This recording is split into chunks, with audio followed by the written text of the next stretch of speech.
जय श्री राम। माता के सामने सीता जी से कुछ कहने में सकुचाते हैं, पर मन में यह समझ कर कि यह समय ऐसा ही है, वे बोले, हे राजकुमारी, मेरी सिखावन सुनो।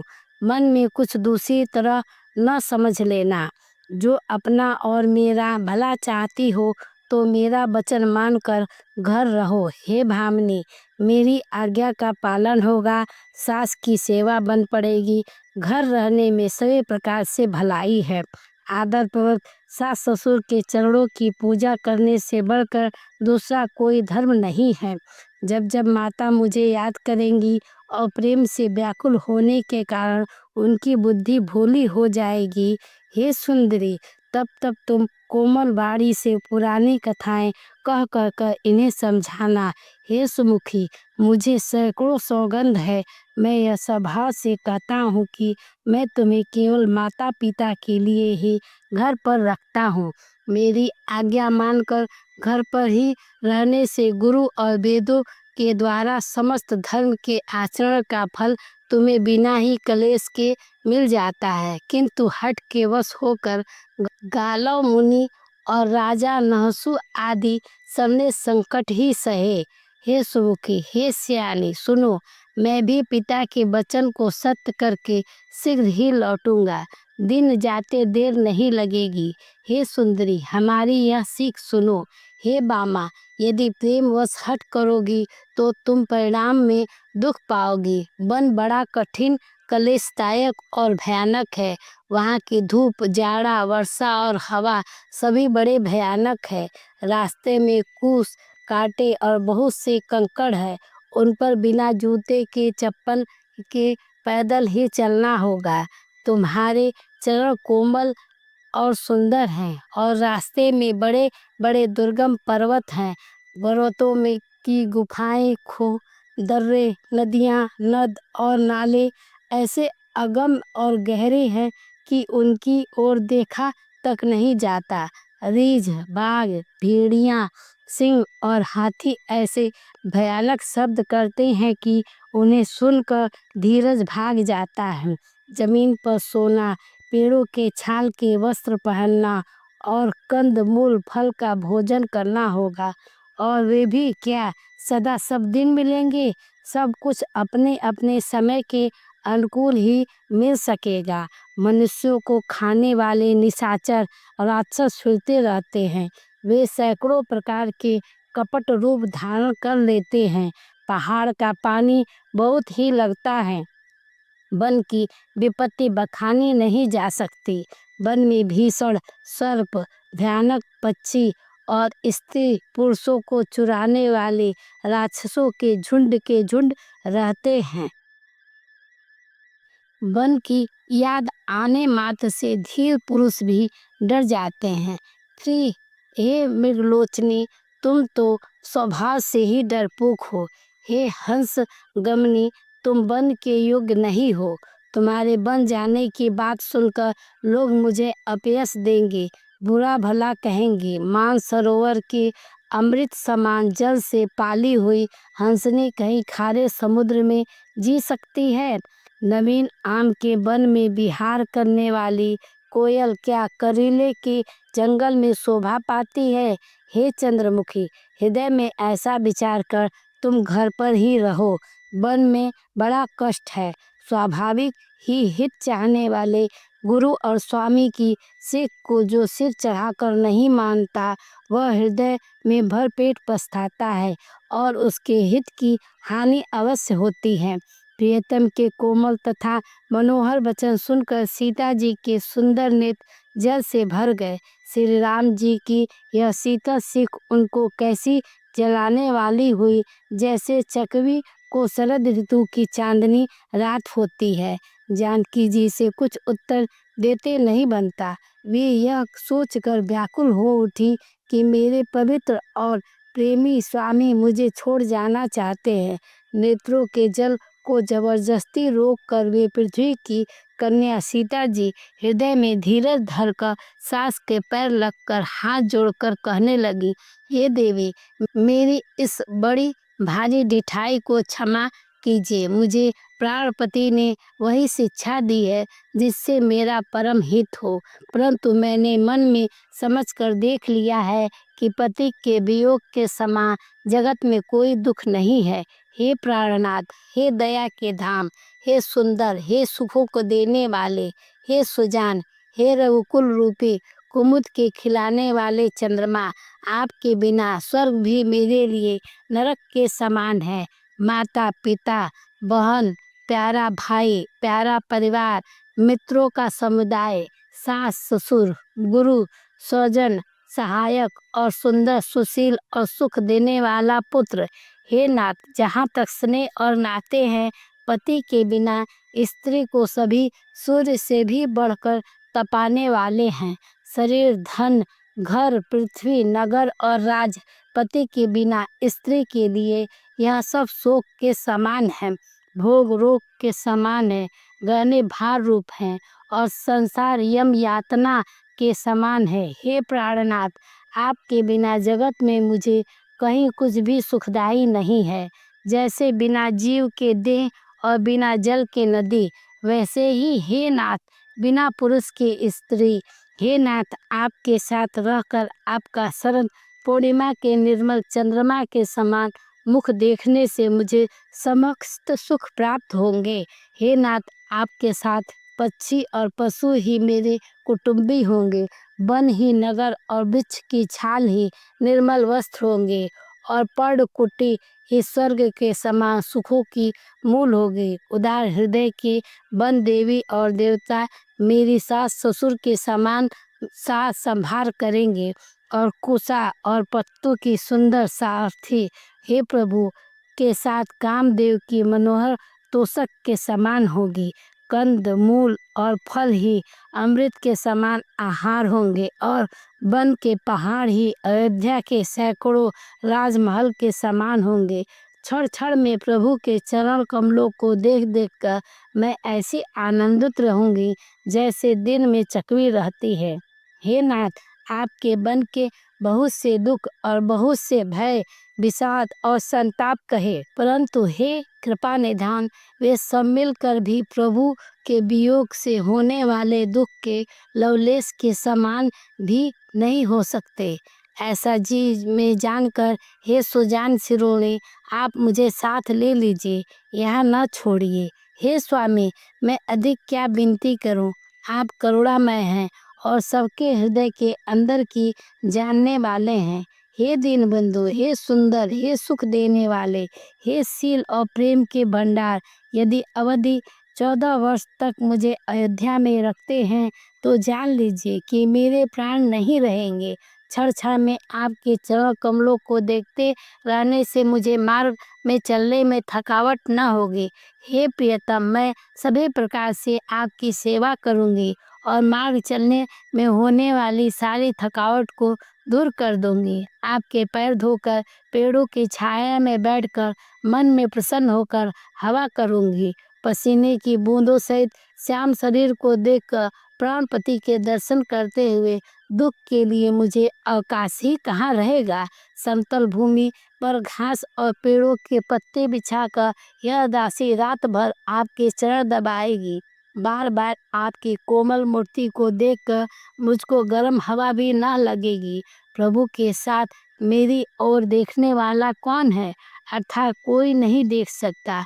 जैसे सिंह की स्त्री सिंहनी को खरगोश और सियार नहीं देख सकते, मैं सुकुमारी हूँ और नाथ बन के योग्य हैं। आपको तो तपस्या उचित है और मुझको विषय भोग। ऐसे कठोर वचन सुनकर भी मेरा हृदय न फटा तो हे प्रभु, मालूम होता है ये पामर प्राण आपके वियोग का भीषण दुख सहेंगे। ऐसा कहकर सीता जी बहुत ही व्याकुल हो गईं। वे वचन के वियोग भी न संभाल सकी, अर्थात शरीर के वियोग की तो बात ही अलग रही। वचन से भी वियोग की बात सुनकर वे अत्यंत विकल हो गए। उनकी यह दशा देखकर श्री रघुनाथ जी ने अपने जी में जान लिया कि हठपूर्वक इन्हें यहाँ रखने से ये प्राणों को न रखेंगे। तब कृपालु सूर्यकुल के स्वामी श्री रामचंद्र जी ने कहा कि सोच छोड़कर मेरे साथ वन को चलो और विषाद करने का अवसर नहीं है। परंतु वन गमन की तैयारी करो। श्री रामचंद्र जी ने प्रिय वचन कहकर प्रियतमा सीता जी को समझाया। फिर माता के पैरों लगकर आशीर्वाद किया। माता ने कहा, बेटा जल्दी लौटकर प्रजा की दुख को मिटाना और यह निष्ठुर माता तुम्हें भूल न जाए। हे विधाता, क्या मेरी दशा फिर पलटेगी? क्या अपने नेत्रों से मैं इस मनोहर जोड़ी को फिर देख पाऊंगी? हे पुत्र, वह सुंदर दिन शुभ घड़ी कब होगी जब तुम्हारी जननी जीते जी तुम्हारा चांद सा मुखड़ा फिर देखेगी? हे तात, वत्स कहकर, लाल कहकर, रघुपति कहकर, रघुवर कहकर मैं फिर कब तुम्हें बुलाकर हृदय से लगाऊंगी और हर्षित होकर तुम्हारे अंगों को देखूंगी। यह देखकर कि माता स्नेह के मारे अधीर हो गई हैं और इतनी अधिक व्याकुल हैं कि मुंह से वचन नहीं निकलता। श्री रामचंद्र जी ने अनेक प्रकार से उन्हें समझाया। वह समय और स्नेह वर्णन नहीं किया जा सकता। तब जानकी जी सास के पांव लगी और बोली, हे माता सुनिए, मैं बड़ी ही अभागिन हूँ। आपकी सेवा करने के समय देव ने मुझे वनवास दे दिया, मेरा मनोरथ सफल न किया। आप क्षोभ को त्याग कर दे, परंतु कृपा न छोड़िए। कर्म की गति कठिन है, मुझे भी कुछ दोष नहीं है। सीता जी के वचन सुनकर सास व्याकुल हो गई। उनकी दशा को मैं किस प्रकार बखान कर कहूँ। उन्होंने सीता जी को बार बार हृदय से लगाया और धीरज धरकर शिक्षा दी और आशीर्वाद दिया कि जब तक गंगा जी और यमुना जी में जल की धारा बहे तब तक तुम्हारा सुहाग अचल रहे। सीता जी को सास ने अनेकों प्रकार से आशीर्वाद दिया और शिक्षा दी और वे सीता जी को बड़े ही प्रेम से बार बार चरण कमलों में सिर नवाकर चली। जब लक्ष्मण जी ने ये समाचार पाए तब ये व्याकुल होकर उदास मुँह उठे और दौड़ पड़े। सिर काँप रहा था, रोमांच हो रहा था, नेत्र आंसुओं से भरे थे। प्रेम से अत्यंत अधीर होकर उन्होंने श्री राम जी के चरण पकड़ लिए। वे कुछ कह न सकी, खड़े खड़े देख रहे हैं। ऐसे दिन हो रहे हैं मानो जल से निकाले जाने पर मछली दिन हो रही है। हृदय में यह सोच है कि हे विधाता, क्या होने वाला है? क्या हमारा सब सुख और पुण्य पूरा हो गया? मुझको श्री रघुनाथ जी क्या कहेंगे? गर्भ रखेंगे या सिर्फ साथ ले चलेंगे? श्री रामचंद्र जी ने भाई लक्ष्मण को हाथ जोड़े और शरीर तथा घर के सभी से नाता तोड़े हुए खड़े देखा। तब नीति से निपुण असली से ने सरलता और सुख के समुद्र श्री रामचंद्र जी वचन बोले, हे तात, परिणाम में होने वाले आनंद को हृदय में समझकर तुम प्रेमवश अधीर मत हो। जो लोग माता पिता गुरु और स्वामी की शिक्षा को स्वाभाविक सिर चढ़ाकर उसका पालन करते हैं, उन्होंने ही जन्म लेने का लाभ पाया है, नहीं तो जगत में जन्म व्यर्थ ही है। हे भाई, हृदय में ऐसा जानकर मेरी सीख सुनो और माता पिता के चरणों की सेवा करो। भरत और शत्रुघ्न घर पर नहीं है, महाराज वृद्ध हैं और उनके मन में मेरा दुख है। इस अवस्था में मैं तुमको साथ लेकर बन जाऊं तो अयोध्या सभी प्रकार से अनाथ हो जाएगी। गुरु पिता माता प्रजा और परिवार सभी पर दुखों का दुसह भार आ पड़ा है। अतः तुम यहीं रहो और सबका संतोष करते रहो, नहीं तो हे तात, बड़ा दोष होगा। जिनके राज में प्यारी प्रजा दुखी रहती है, वहाँ राजा अवश्य नरक का अधिकारी होता है।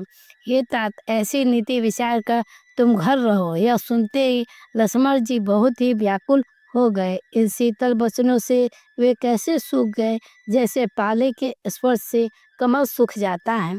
प्रेमवश लक्ष्मण जी ने कुछ उत्तर नहीं देते बनता। उन्होंने व्याकुल होकर श्री राम जी के चरण पकड़ लिए और कहा, हे नाथ, मैं दास हूँ और आप स्वामी हैं, अतः मुझे छोड़ ही दे तो मेरा क्या बस है। हे स्वामी, आपने मुझे सीख तो बड़ी अच्छी दी, पर मुझे अपनी कायरता से वह मेरे लिए अगम पहुँच के बाहर लगी। साहस और नीति के तो वे ही श्रेष्ठ पुरुष अधिकारी हैं जो धीर है और धर्म की धुरी को धारण करने वाले हैं। मैं तो प्रभु के स्नेह का पाला हुआ छोटा बच्चा हूँ। कई हंस भी मंदराचल के सुमेरु पर्वत को उठा सकते हैं। हे नाथ, स्वभाव से ही कहता हूँ, आप विश्वास करें, मैं आपको छोड़कर गुरु, पिता, माता किसी को नहीं जानता।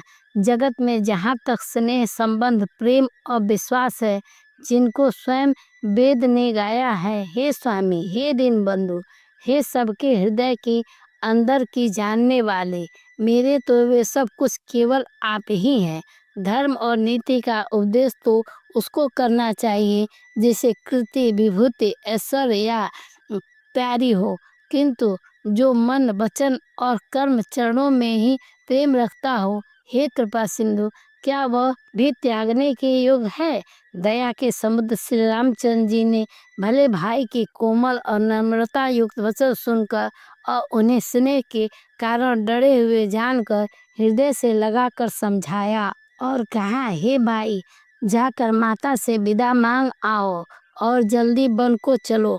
रघुकुल में श्रेष्ठ श्री राम जी की वाणी सुनकर लक्ष्मण जी आनंदित हो गए। बड़ी हानि दूर हो गई और बड़ा लाभ हुआ। वे हर्षित हृदय से माता सुमित्रा जी के पास आए, मानो अंधा फिर से नेत्र पा गया हो। उन्होंने जाकर माता के चरणों में मस्तक नवाया, किंतु उनका मन रघुकुल को आनंद देने वाले श्री राम जी और जानकी जी के साथ था। माता ने उदास मन से देखकर उनसे कारण पूछा।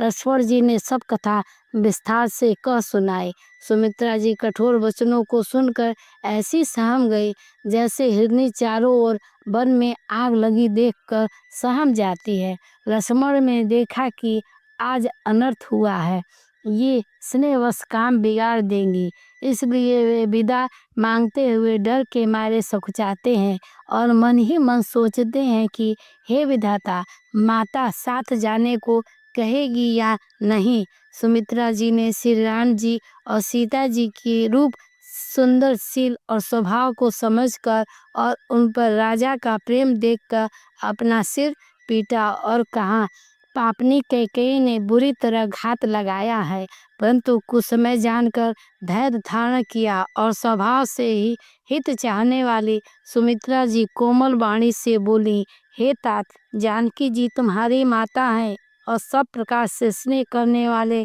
श्री राम जी तुम्हारे पिता हैं। जहाँ श्री राम जी का निवास हो वहीं अयोध्या है, जहाँ सूर्य का प्रकाश हो वहीं दिन है। यदि निश्चित ही सीताराम वन को जाते हैं तो अयोध्या में तुम्हारा कुछ भी काम नहीं है। गुरु, पिता, माता, भाई, देवता और स्वामी, इन सब की सेवा प्राण के समान करनी चाहिए।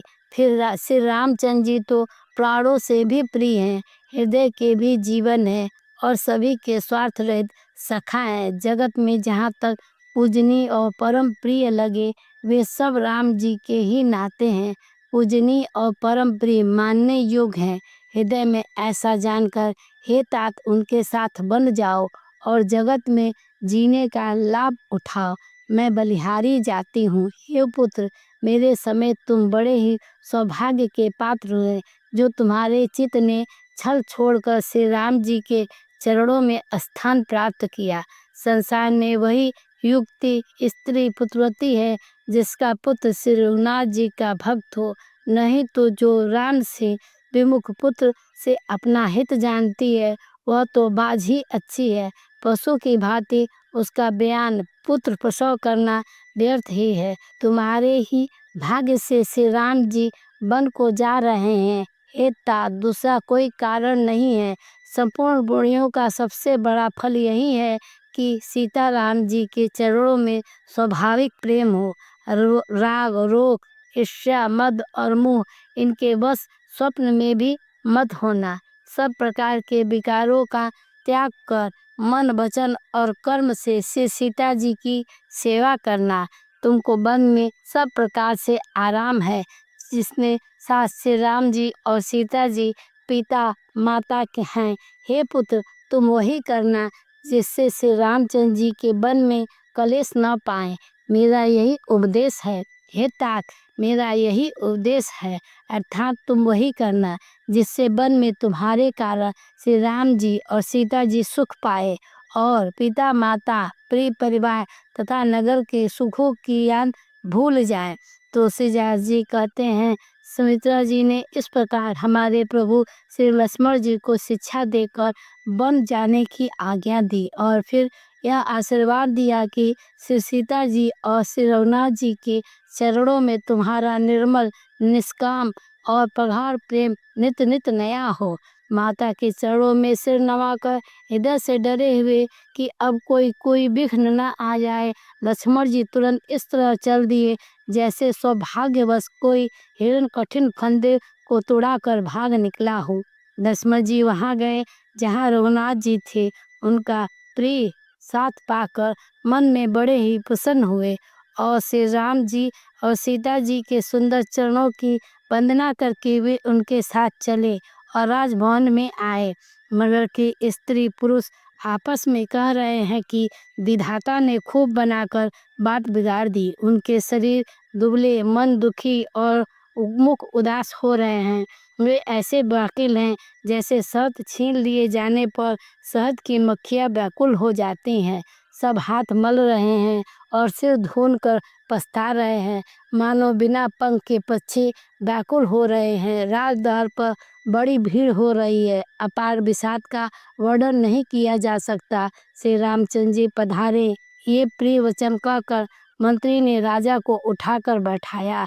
सीता सहित दोनों पुत्रों को वन के लिए तैयार देखकर राजा बहुत व्याकुल हो गए। सीता सहित दोनों सुंदर पुत्रों को देखकर राजा अकुलाते हैं और स्नेहवश बार बार उन्हें हृदय से लगा लेते हैं। राजा व्याकुल हैं, बोल नहीं सकते, हृदय में शोक से उत्पन्न हुआ भयानक संताप है। तब रघुकुल के वीर श्री रामचंद्र जी ने अत्यंत प्रेम से चरणों में सिर नवाकर उठकर विदा मांगी। हे पिताजी, मुझे आशीर्वाद और आज्ञा दीजिए। हर्ष के समय आप शोक क्यों कर रहे हैं? हे तात, प्रिय के प्रेम वश प्रमाद करने से जगत में यश जाता रहेगा और निंदा होगी।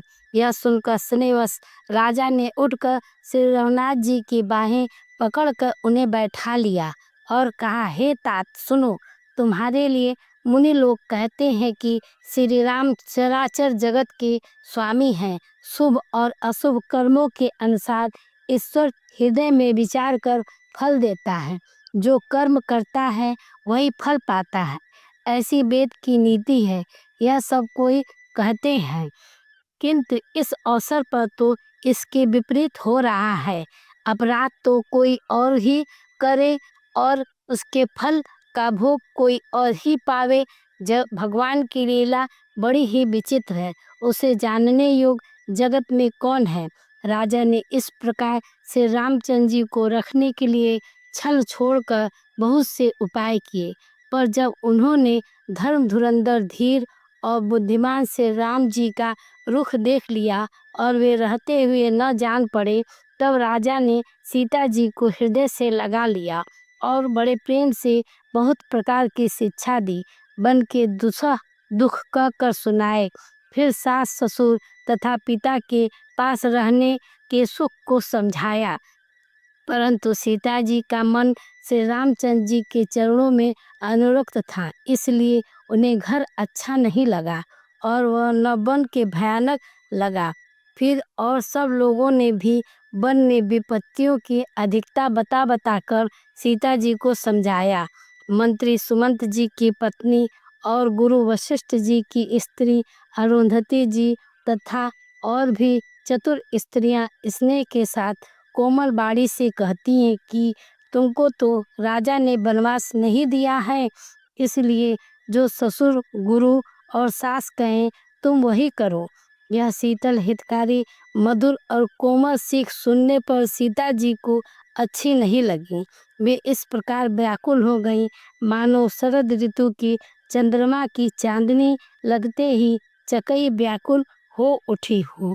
सीता जी संकोचवश उत्तर नहीं देती हैं। इन बातों को सुनकर कैकेयी तमक कर उठी। उसने मुनियों के वस्त्र, आभूषण और बर्तन लाकर श्री रामचंद्र जी के आगे रख दिए और कोमल बाड़ी से कहा, हे रघुवीर, राजा तुमको प्राणों के समान प्रिय हैं, भीरू हैं। राजा शील और स्नेह नहीं छोड़ेंगे। पुण्य, सुंदर यश और परलोक चाहे नष्ट हो जाए, पर तुम्हें बन जाने को वे कभी नहीं कहेंगे। ऐसा विचार कर जो तुम्हें अच्छा लगे वही करो। माता की सीख सुनकर श्री रामचंद्र जी ने बड़ा सुख पाया, परंतु राजा को ये वचन बाण के समान लगे। वे सोचने लगे, अब भी अभागे प्राण क्यों नहीं निकलते। राजा मूर्छित हो गए। लोग व्याकुल हैं, किसी को कुछ सूझ नहीं पड़ता कि क्या करे। श्री रामचंद्र जी ने तुरंत मुनि का वेश बनाकर और माता पिता को सिर नवाकर चल दिए। वन का सब साज सामान सजकर वन के लिए आवश्यक वस्तुओं को साथ लेकर श्री रामचंद्र जी, स्त्री सीता जी और भाई लक्ष्मण जी सहित ब्राह्मण और गुरु के चरणों की वंदना करके सबको अचेत करके चले। राजमहल से निकलकर श्री रामचंद्र जी वशिष्ठ जी के दरवाजे पर जा खड़े हुए और देखा कि सब लोग विरह की अग्नि में जल रहे हैं। उन्होंने प्रिय वचन कहकर सबको समझाया। फिर श्री रामचंद्र जी ने ब्राह्मण की मंडली को बुलाया। गुरु जी से कहकर उन सबको वर्षासन और दिए और आदर दान तथा विनय से उन्हें बस में कर लिया। फिर याचकों को दान और मान देकर संतुष्ट किया तथा मित्रों को पवित्र प्रेम से प्रसन्न किया। फिर दास दासियों को बुलाकर उन्हें गुरु जी को सौंपकर हाथ जोड़कर बोले, हे गुसाई, इन सब की माता पिता के समान सार संभार देख रेख करते रहिएगा। श्री रामचंद्र जी बार बार दोनों हाथ जोड़कर सबके कोमल बाड़ी कहते कि मेरा सब प्रकार से हितकारी मित्र वही होगा जिसकी चेष्टा से महाराज सुखी रहें। हे परम चतुर पूर्वासी सज्जनों, आप लोग सब वही उपाय करिएगा जिससे मेरी सब माताएं मेरे विरह के दुख से दुखी न हों। इस प्रकार से राम जी ने सबको समझाया और हर्षित होकर गुरु जी के चरण कमलों में सिर नवाया। फिर गणेश जी, पार्वती जी और कैलाशपति महादेव जी को मनाकर तथा आशीर्वाद पाकर श्री रघुनाथ जी की चले। श्री रामचंद्र जी के चलते ही बड़ा भारी विषाद हो गया। नगर का अर्थनाद हाहाकार सुना नहीं जाता। लंका में बुरे शकुन होने लगे। अयोध्या में अत्यंत शोक छा गया और देवलोक में सब हर्ष और विषाद दोनों के बस में हो गए। इस बात का था कि अब राक्षसों का नाश होगा और विषाद अयोध्या वासियों के शोक का कारण था। मूर्छा दूर हुई तब राजा जागे और सुमंत्र को बुलाकर ऐसा कहने लगे, श्री राम वन को चले गए पर मेरे प्राण नहीं जा रहे। न जाने ये किस सुख के लिए शरीर में टिके हैं। इससे अधिक बलवती और कौन सी व्यथा होगी जिस दुख को पाकर प्राण शरीर को छोड़ेंगे। फिर धीरज धरकर राजा ने, हे सखा, तुम रथ लेकर श्री राम के साथ जाओ।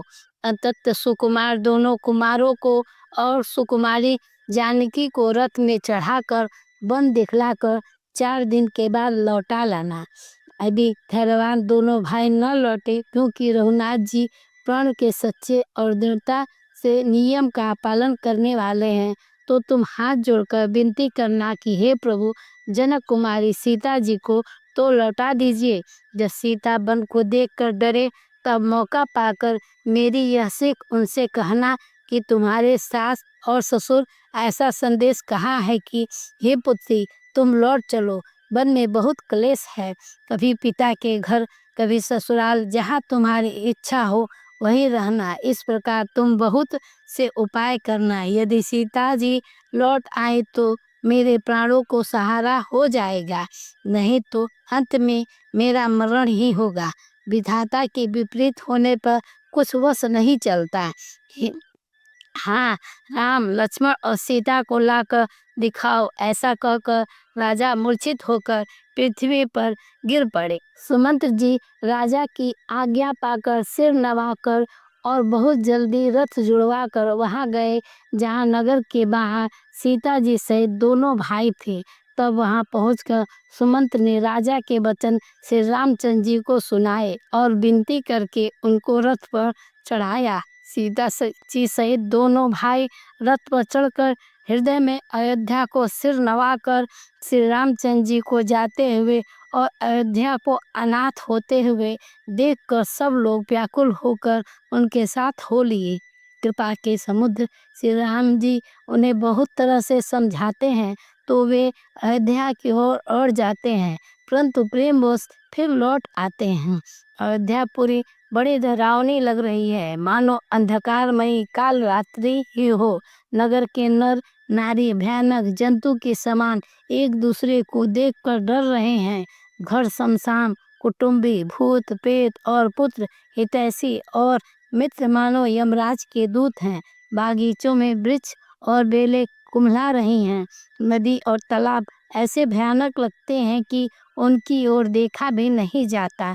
करोड़ों घोड़े हाथी खेलने के लिए पाले हुए हिरन, नगर के गाय बैल बकरी आदि पशु, पपीहे मोर कोयल चकवे तोते मैना सारस हंस और चकोर श्री राम जी के वियोग में सभी व्याकुल हुए। जहाँ तहाँ ऐसे चुपचाप स्थिर होकर खड़े हैं मानो तस्वीर में लिखकर बनाए हुए हैं। नगर मानो फलों से परिपूर्ण बड़ा भारी सघन वन था। नगर निवासी सब स्त्री पुरुष बहुत से पशु पक्षी थे, अर्थात अवधपुरी अर्थ धर्म काम और मोक्ष चारों फलों के देने वाली नगरी थी और सब स्त्री पुरुष सुख से उन फल को प्राप्त करते थे। विधाता ने कैकेयी को भिलनी बनाया, जिसने दसों दिशाओं से दुसह दवाग्नि लगा दी। श्री राम जी की विरह में इस अग्नि को लोग सह न सके, सब लोग व्याकुल होकर भाग चले। सबने मन में विचार कर लिया कि श्री राम जी लक्ष्मण जी और सीता जी के बिना सुख नहीं है। जहाँ श्री राम जी रहेंगे वहीं सारा समाज रहेगा। श्री रामचंद्र जी के बिना अयोध्या में हम लोगों का कुछ काम नहीं है। ऐसा विचार दृढ़ करके देवताओं भी दुर्लभ सुखों से पूर्ण घरों को छोड़कर सब श्री रामचंद्र जी के साथ चल पड़े। जिनको श्री रामचंद्र जी के चरण कमल प्यारे हैं, उन्हें क्या कभी विषय भोग बस में कर सकते हैं। बच्चों और बूढ़ों को घरों में छोड़कर सब लोग साथ हो लिए। पहले दिन श्री रघुनाथ जी ने तमसा नदी के तीर पर निवास किया। प्रजा को प्रेमवश देखकर श्री रघुनाथ जी के दयालु हृदय में बड़ा दुख हुआ। प्रभु श्री रघुनाथ जी करुणामय पर आई पीड़ा को तुरंत पा जाते हैं, अर्थात दूसरों का दुख देखकर वे तुरंत स्वयं दुखित हो जाते हैं। प्रेम युक्त कोमल और सुंदर वचन कहकर श्री रामचंद्र जी ने बहुत प्रकार से लोगों को समझाया और बहुतेरे धर्म संबंधी उपदेश दिए, परंतु प्रेमवश लोग लौटाए नहीं लौटते। शीतल और स्नेह छोड़ा नहीं जाता। श्री रघुनाथ जी असमंजस के अधीन हो गए, दुविधा में पड़ गए। शोक और परिश्रम थकावट के मारे लोग सो गए और कुछ देवताओं की माया से भी उनकी बुद्धि मोहित हो गई। जब दोपहर रात बीत गई तब श्री रामचंद्र जी ने प्रेम पूर्वक मंत्री सुमंत से कहा, हे तात, रथ के खोज कर मार, अर्थात पहियों के चिन्ह को दिशा का पता न चले, इस प्रकार रथ को हाँकिए और किसी उपाय से बात नहीं बनेगी। शंकर जी के चरणों में सिर नवाकर श्री राम जी लक्ष्मण जी और सीता जी रथ पर सवार हुए। मंत्री ने तुरंत ही रथ को इधर उधर खोज छिपा कर चला दिया। सवेरा होते ही सब लोग जागे तो बड़ा शोर मचा कि रघुनाथ जी चले गए, कहीं रथ का खोज नहीं पाते। सब हा राम पुकारते हुए चारों ओर दौड़ रहे हैं, मानो समुद्र में जहाज डूब गया हो, जिसमें व्यापारियों का समुदाय बहुत ही व्याकुल हो उठा। वे एक दूसरे को उपदेश देते हैं कि श्री रामचंद्र जी ने हम लोगों को कलेश होगा यह जानकर छोड़ दिया है। वे लोग अपनी निंदा करते हैं और मछलियों की सराहना करते हैं, कहते हैं श्री रामचंद्र जी के बिना हमारे जीने का धिक्कार है। विधाता ने यदि प्यारे का वियोग ही रचा तो फिर उससे मांगने पर मृत्यु क्यों नहीं दी। इस प्रकार बहुत से प्रलाप करते हुए संताप से भरे हुए अयोध्या जी आए। उन लोगों के विषम वियोग की दशा का वर्णन नहीं किया जा सकता। 14 साल की अवधि की आशा ही ये प्राणों में रख रहे हैं।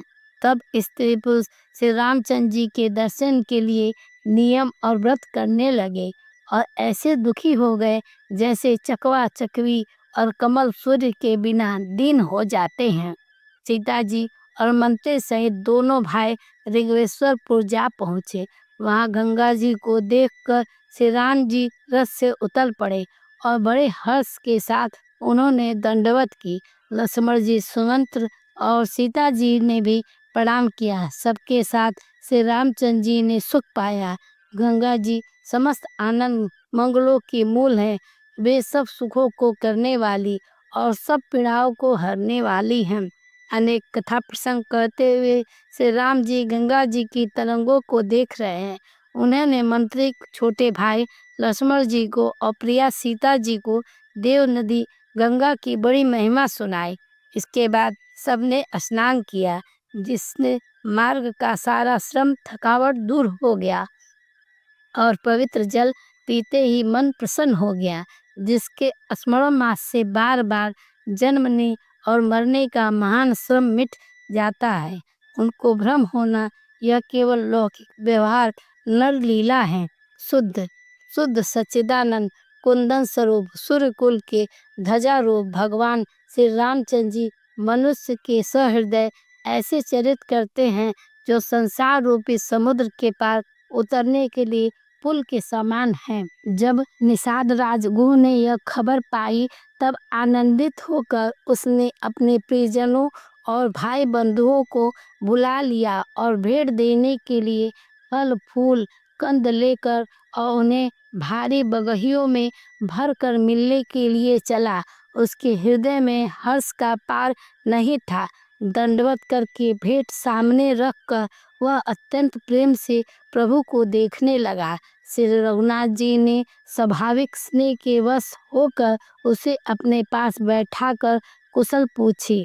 निषाद राज ने उत्तर दिया, हे नाथ, आपके चरण कमल के दर्शन से ही कुशल है। आपके चरणाबिंदों के दर्शन कर आज मैं भाग्यवान पुरुषों की गिनती में आ गया। हे देव, यह पृथ्वी, धन और सब घर सब आपका है। मैं तो परिवार सहित आपका नीच सेवक हूँ। अब कृपा करके पूर्व में पधारिए और इस दास की प्रतिष्ठा बढ़ाइए, जिससे सब लोग मेरे भाग्य की बड़ाई करें। श्री रामचंद्र जी ने कहा, हे सुजान सखा, तुमने जो कुछ कहा सब सत्य है, परंतु पिताजी ने मुझको और ही आज्ञा दी है। उनकी आज्ञा अनुसार मुझे 14 वर्ष तक मुनियों का व्रत और वेश धारण कर मुनियों के योग्य आहार करते हुए वन में ही बसना है। गांव के भीतर निवास करना उचित नहीं है। यह सुनकर वो को बड़ा दुख हुआ। श्री राम जी, लक्ष्मण जी और सीता जी के रूप को देखकर गांव के स्त्री पुरुष प्रेम के साथ चर्चा करते हैं। कोई कहती है, हे सखी, कहो तो वे माता पिता कैसे हैं जिन्होंने ऐसे सुंदर सुकुमार बालकों को वन में भेज दिया। कोई एक कहता, राजा ने अच्छा ही किया, इसी बहाने हमें भी ब्रह्मा ने नेत्रों का लाभ दिया। तब निषाद राज ने हृदय में अनुमान किया तो अशोक के पेड़ों को उनके ठहरने के लिए मनोहर समझा। उसने श्री रघुनाथ जी को ले जाकर वह स्थान दिखाया। श्री रामचंद्र जी ने देखकर कहा कि यह सब प्रकार से सुंदर है। पूर्ववासी लोग जुहार वंदना करके अपने अपने घर लौटे और श्री रामचंद्र जी संध्या करने पधारे। गुरु ने इसी बीच कुश और कोमल पत्तों की कोमल और सुंदर सारथी सजाकर बिछा दी और पवित्र मीठे और कोमल देख देख कर दोनों में भर भर कर फल मूल और पानी रख दिए, अथवा अपने हाथ से फल फूल दोनों में भर भर कर रख दिए। सीता जी, सुमंत्र जी और भाई लक्ष्मण सहित कंद मूल फल खाकर रघुकुल शिरोमणि श्री रामचंद्र जी लेट गए। भाई लक्ष्मण जी उनके पैर दबाने लगे। फिर प्रभु श्री रामचंद्र जी को सोते जानकर लक्ष्मण जी उठे और कोमल बाड़ी से मंत्री सुमंत्र जी को सोने के लिए कहकर वहां से कुछ दूर पर धनुष बाण सजकर वीरासन में बैठकर जागने पहरा देने लगे। गुरु ने विश्वापात्र पहरेदार को बुलाकर अत्यंत प्रेम से जगह जगह नियुक्त कर दिया और आप कमर में तरकस बांधकर तथा धनुष पर बाण चढ़ाकर लक्ष्मण जी के पास जा बैठा। प्रभु को जमीन पर सोते देखकर प्रेमवश निषाद राज के हृदय में विषाद हो आया। उसका शरीर पुलकित हो गया और नेत्रों से जल बहने लगा और प्रेम सहित लक्ष्मण जी से वचन कहने लगा, महाराज दशरथ जी का महल तो स्वभाव से ही सुंदर है। इंद्र भवन भी जिसकी समानता नहीं पा सकते। उसमें सुंदर मणियों से रचे चौबारे हैं, जिन्हें मानो रति के पति कामदेव ने अपने ही हाथों से सजाकर बनाया है, जो पवित्र बड़े ही विलक्षण सुंदर भोग पदार्थ से पूर्ण और फूलों की सुगंध से सुवासित हैं, जहाँ सुंदर पलंग और मणियों के दीपक हैं तथा सब प्रकार पूरा आराम है, जहाँ ओढ़ने बिछाने के अनेक वस्त्र तकिए और गद्दे हैं, जो दूध के फेन के समान कोमल निर्मल और सुंदर है। वहाँ सीता जी और श्री रामचंद्र जी रात को सोया करते थे और अपनी शोभा से रति और कामदेव को गर्व हरण करते थे। वहीं से सीता जी और राम जी आज घासपुर की थरे और थके हुए बिना वस्त्र के ही सोए हैं। ऐसी दशा वे देख नहीं जाते। माता पिता कुटुंबी पूर्वासी प्रजा मित्र अच्छे शील स्वभाव के दास और दासियां सब जिनकी अपने प्राणों की तरह सार संभाल करते थे, वही प्रभु श्री रामचंद्र जी आज पृथ्वी पर सो रहे हैं। जिनके पिता जनक जी हैं, जिनका प्रभाव जगत में प्रसिद्ध है, जिनके ससुर इंद्र के मित्र रघुनाथ दशरथ जी हैं और पति श्री रामचंद्र जी हैं, वही जानकी जी आज जमीन पर सो रही हैं। विधाता किसको प्रतिकूल नहीं होता। सीता जी और श्री रामचंद्र जी क्या बन के योग हैं। लोग सच कहते हैं कि कर्म ही प्रधान है। कैकेयी राज की लड़की नीच बुद्धि कैकेयी ने बड़ी कुटिलता की, जिसने रघुनंदन श्री राम को और जानकी जी को सुख के समय दुख दिया। वह सूर्य कुल रूपी वृक्ष के लिए कुल्हाड़ी हो गई। उस कुबुद्धि ने संपूर्ण विश्व को दुखी कर दिया। श्री राम सीता को जमीन पर सोता देखकर निषाद को बड़ा दुख हुआ। तब लक्ष्मण जी ज्ञान वैराग और भक्ति के रस से सनी हुई मीठी और कोमल बाणी बोले, हे भाई, कोई किसी को सुख दुख देने वाला नहीं है। सब अपने ही किए हुए कर्मों का फल भोगते हैं। संयोग, मिलना, वियोग, बिछड़ना, भले बुरे भोग, शत्रु मित्र और उदासीन, ये सभी भ्रम के फंदे हैं। जन्म मृत्यु, संपत्ति विपत्ति, कर्म और काल, जहाँ तक जगत के जंजाल हैं, धरती घर धन नगर परिवार स्वर्ग और नरक आदि जहाँ तक का व्यवहार जो देखने सुनने और मन के अंदर विचार में आते हैं, इन सब का मूल अज्ञान ही है। परमार्थ ये नहीं है। जैसे स्वप्न में राजा भिखारी हो जाए या कंगाल स्वर्ग का स्वामी इंद्र हो जाए तो जागने पर लाभ या हानि कुछ भी नहीं है, वैसे ही इस दृश्य प्रपंच को हृदय से देखना चाहिए। ऐसा विचार कर क्रोध नहीं करना चाहिए और न किसी को व्यर्थ दोष ही देना चाहिए। सब लोग मोह रूपी रात्रि में सोने वाले और सोते हुए उन्हें अनेकों प्रकार के स्वप्न दिखाई देते हैं। इस जगत रूपी रात्रि में योगी लोग जागते हैं और परमार्थी और प्रपंच से छूटे हुए हैं।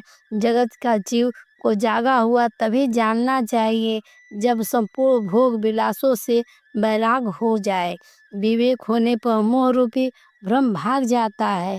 तब अज्ञान नाश होने पर श्री रघुनाथ जी के चरणों में प्रेम होता है।